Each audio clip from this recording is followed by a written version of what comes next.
एरवी कांद्याची कुठलीही बातमी शेतकऱ्यांना रडवते, पण आता जी बातमी तुम्ही पाहणार आहात त्यामुळे तुमचा प्रचंड संताप होणार आहे।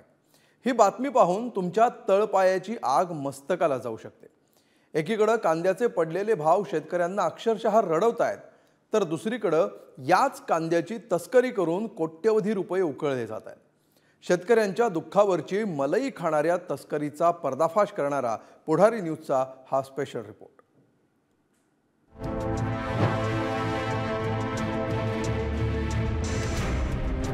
आजवर आम्ही सोन्याच्या तस्करीच्या अनेक बातम्या दाखवल्यात। आतापर्यंत पुढारी न्यूजवर तुम्ही ड्रग्स तस्करीसाठी लढवली जाणारी शक्कल बातम्यांच्या रूपात पाहिली असेल, मात्र आता तुमच्या किचनमध्ये रोज कापल्या जाणाऱ्या कांद्याची तस्करी सुरू झाली आहे। आता जो कांदा किरकोळ बाजारात 20 रुपये प्रति किलो दराने विकला जातोय, त्या कांद्याची तस्करी कोण आणि का करेल असा प्रश्न तुम्हाला नक्कीच पडला असेल।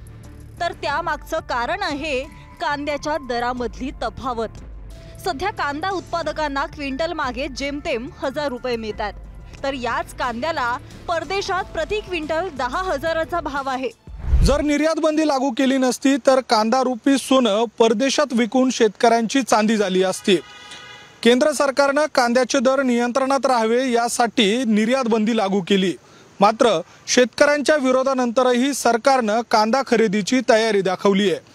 मात्र कांद्याच्या संदर्भामध्ये घेतलेल्या निर्णयाच्या पार्श्वभूमीवर नियमावलींची अंमलबजावणी होणं शक्य नसल्याने आज शेतकऱ्यांना कवडीमोल दराने कांदा विकावा लागतोय।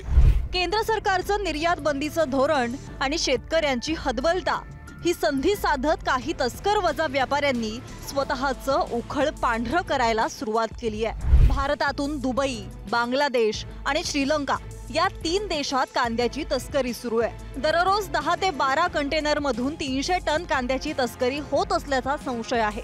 कुणाला शंका येऊ नये म्हणून द्राक्ष, बटाटा, केळी, डाळिंब, टोमॅटो आणि सुरणच्या खोक्यांमधून कांद्याची तस्करी सुरू आहे।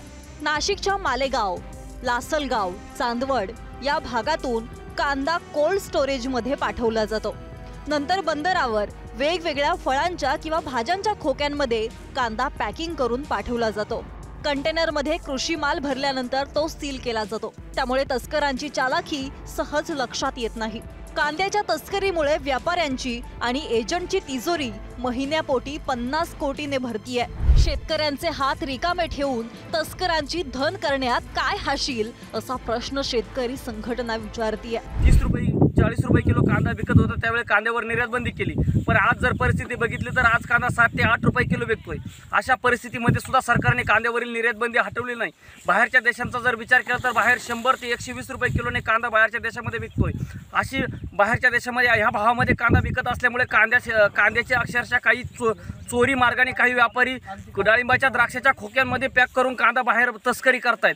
ही तस्करी जर थांबवायची असेल आणि खऱ्या अर्थाने शेतकऱ्यांना जर न्याय द्यायचा असेल तर मी केंद्र सरकारला विनंती करतो की त्वरित कांद्यावरील निर्यात बंदी उठवली पाहिजे। कांदा उत्पादक शेतकरी खऱ्या अर्थाने आज उद्ध्वस्त होतोय।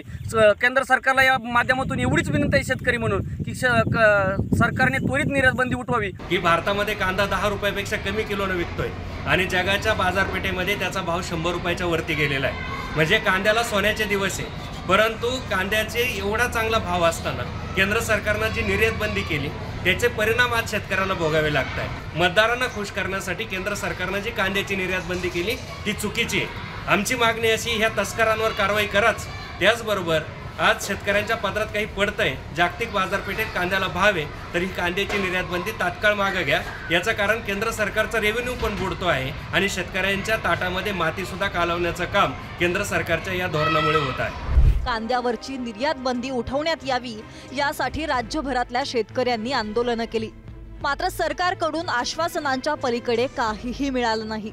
दुसरीकडे सरकारी यंत्रणांच्या नाकाखाली कांद्याची तस्करी सुरू असल्याचा आरोप होतोय। तेव्हा आमचं शेतकऱ्यांचं आणि गोरगरिबांचं सरकार आहे ही घोषणा खरी करून दाखवण्यासाठी सरकारसमोर मोठं आव्हान असणार आहे। किरण ताजने, पुढारी न्यूज, नाशिक।